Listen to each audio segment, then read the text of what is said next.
तो ये लेक्चर रहने वाला हमारा पैरोटिड ग्लैंड के बारे में।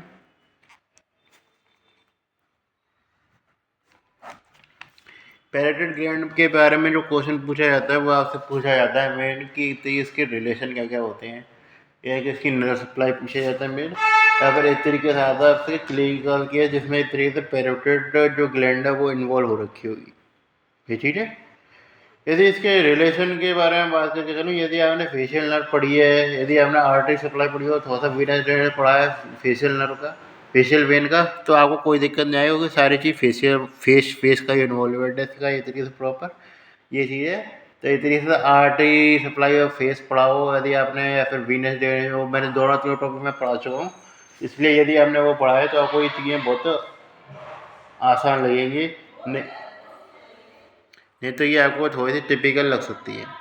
टॉपिक काफ़ी ईजी है, शुरुआत में लगता होगा कि आपको बेकार सा टॉपिक है, ताकि वैसे उसमें कुछ खास है नहीं है ऐसा, बस थोड़े से इंपॉर्टेंट पॉइंट्स होता है एकदम इसमें कि तो जो ऐसे नर्व सप्लाई कौन करती है इसको मैं बता चुका हूँ प्रॉपर।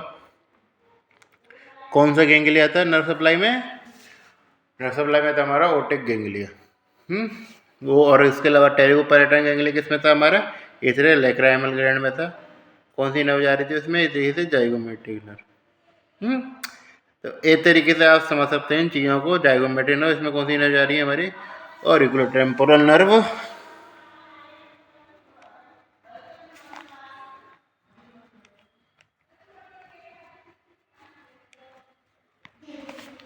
ये इस प्रकार रहता है, ऑरिकुलर टेम्पोरल नर्व में रहता है ओटिक गैंग्लिया इन्वॉल्व रहता है। इसको मैं थोड़ा सा हमने रिवाइज नहीं किया था, ओटिक गैंग्लिया इन्वॉल्व रहता है। ग्लैंड की जो होती है हमारी वेसल होती है, या फिर क्या कहते हैं इस तरीके से उसको कहते हैं, इस तरीके से जो डक्ट होती है वो ओपनिंग होती है हमारी parotid duct.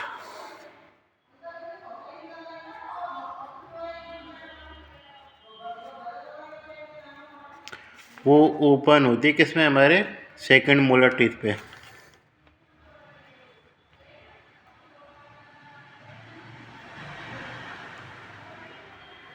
Second molar teeth पे होता है, तो ये डक्ट ओपनिंग का काम होता है ये।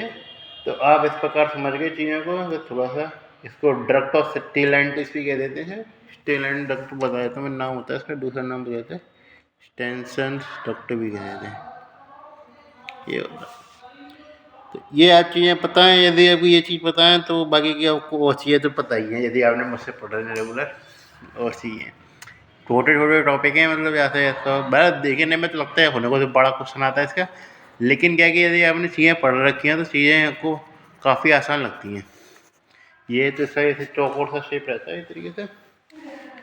आगे की साइड कैसी रहती है? डक्ट वाला एरिया याद रखना, ये डक्ट होती है, इसका डक्ट पैरोटिड डक्ट ये। तो अब यदि आपने फेशियल नर्व पढ़ी है तो उसमें पता होगा फेशियल नर्व जो होती है इस तरीके से कितने ब्रांच में डिवाइड होती है हमारे? एक तरीके से या तो 5 ब्रांच में डिवाइड होती है। 5 ब्रांच में डिवाइड करना, 5 ब्रांच में जो बक्कल नर्व है वो इस तरीके से उसके भी 2 पार्ट हो जाते हैं।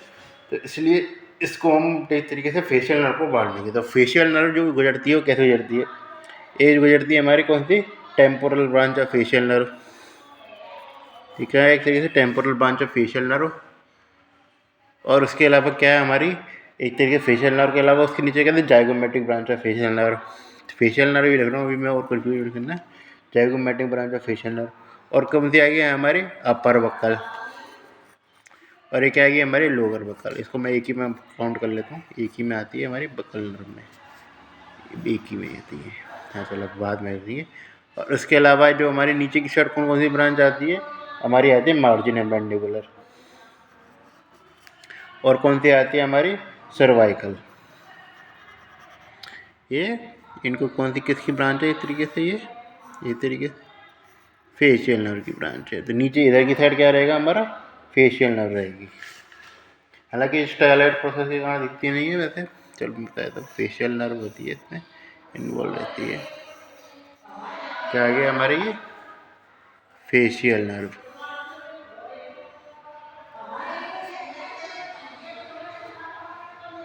ये अब नाम लिखने की जरूरत है क्या? कि तरीके से मैं थोड़ा सा हिंट में आया हूँ। ये क्या आ जाएगी? ये टी से temporal branch of facial nerve, और इससे zygomatic branch of facial nerve, upper buccal, lower buckle.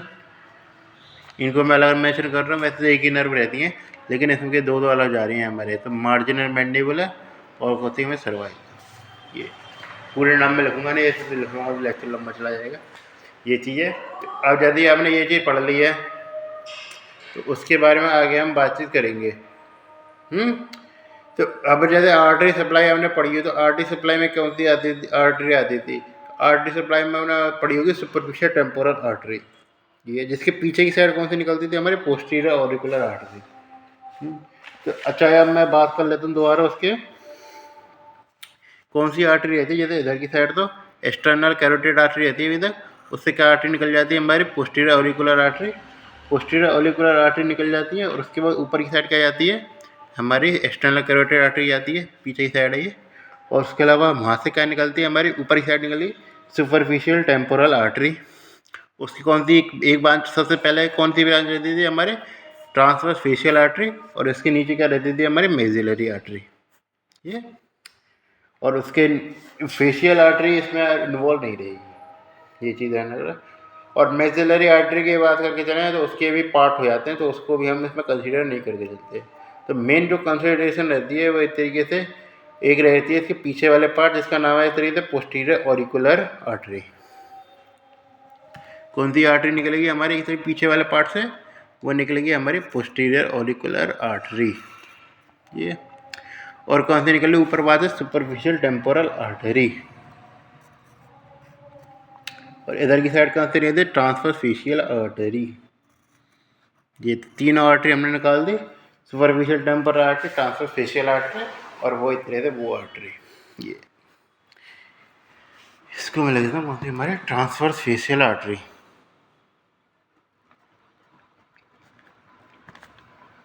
जब हमने वीनस ड्रेनेज पढ़ा था तब उसमें क्या पढ़ा था? वीनस ड्रेनेज पढ़ा था तो हमने बताया था कि इधर की साइड फ्रंटल और जो वेन हुई और पैराइटल वेन हुई आपस में मिलकर कौन सी वेन बना देती है? हमारे सुपरफिशियल टेम्पोरल वेन। जिसमें कौन सी वेन जुड़ जाती है हमारी? ये तरीके से वो जुड़ जाती है हमारे transfer facial vein, maxillary when, जिसके कारण बन जाती है हमारे रेट्रोमैंडिबुलर वेन। थोड़ा सा चलो उसका भी डायग्राम बना देता हूँ मैं। तो ये हमारी कैसे आ रही थी वेन? सुपरफिशियल टेम्पोरल वेन, जिसमें एक तरीके से ट्रांसफर फेशियल वेन और ये बन जा रही थी। उसमें कौन सी वेन बचती थी बीच में? जो एक तरीके से जो वेन के बारे में बात आती थी, जैसे मैं दोबारा बनाता हूँ नीचे से।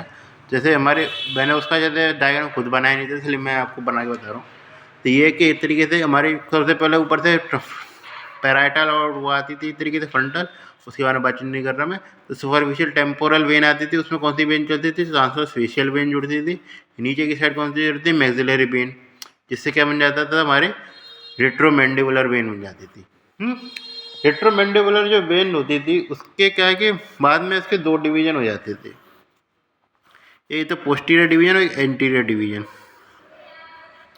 तो पोस्टीरियर डिवीजन है उस पर तो आगे जुड़ती थी हमारी कौन सी?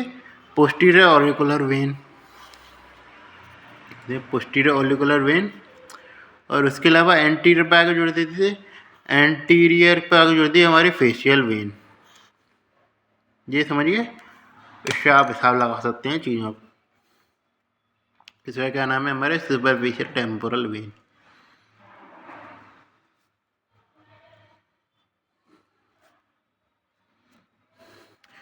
और उसके अलावा इधर की साइड क्या रहती थी?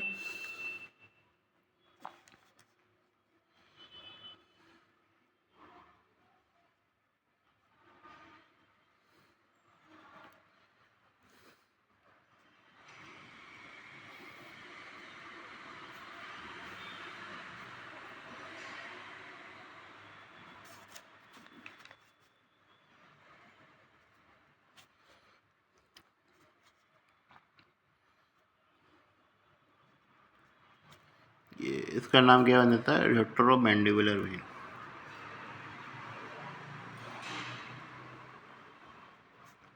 इसके क्या डिवीजन है? ये तरीके से पोस्टीरियर डिवीजन हुआ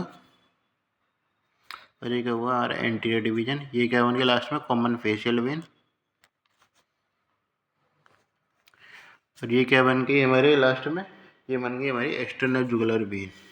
हमारा एक्सटर्नल जुगुलर वेन में एंटर हो जाती है लास्ट में, एक्सटर्नल जुगुलर वेन बन जाती है। देखिए इस चीज़ के आधार पर ले सकते हैं। नीचे की साइड क्या आएगा हमारा एंटीरियर पोस्टीरियर डिवीजन और एंटीरियर डिवीजन किसका, फेशियल वेन का। ये डायग्राम रफ हो गया, वो वाली मैं बात नहीं कर रहा। यदि आप मेरे सुनने हैं तो आपको डायग्राम की जरूरत नहीं पड़ेगी, बस वैसे विजुअलाइज कर लेंगे। और इधर की साइड आएंगे इस तरीके से हमारा पोस्टीरियर ऑरिकुलर वेन, ये। और इधर की साइड हम ऊपर की साइड बात करके चलें तो क्या है, ऊपर की साइड हमारा सुपरफिशियल टेम्पोरल वेन। ये इस प्रकार हमारी स्ट्रक्चर हो गई। नर्व के नाम पर दो चार हमारे पास नर्व और बची है। तो नर्व के नाम पर जब हमने बात करी थी किसकी, तो नर्व के बारे में बात करी थी, तो मैंने बताया था फेशियल वेन में खाली बस यही मसल ऑफ एक्सप्रेशन नहीं रहता। आपको जितने भी मसल नर्व हैं इस तरीके से किसकी, हमारी जो एक तरीके से जो सेकंड ब्रेकियल आर्टरी मान लीजिए उसमें इन्वॉल्व रहते हैं, सारी मसल को सप्लाई करनी पड़ेगी। जिसमें एक तरीके से एक नर्व जो आती थी तो इससे पहले से स्टार्ट हो जाती, जो कि नर्व पीछे की साइड जाके किसको सप्लाई करती थी, हमारे जैसे भी तो फेशियल नर्व पीछे ली उसके पीछे की साइड जाके सप्लाई करती थी किसको, हमारे हमारे ऑसिपिटल मसल को। ऑसिपिटो फंस्टाइलिस को सप्लाई करती थी, जिसका नाम क्या हुआ करता था हमारा, उसका नाम ध्यान रखें पोस्टीरियर ऑरिकुलर वे नर्व। जैसे क्या बात है नर्व टू ऑसिपिटो फ्रंटालिस, तो इधर ही इसका नाम क्या है पोस्टीरियर ऑरिकुलर नर्व। इस प्रकार जितने भी वेसल है उस सब का नाम हो गया हमारा पोस्टीरियर ऑरिकुलर।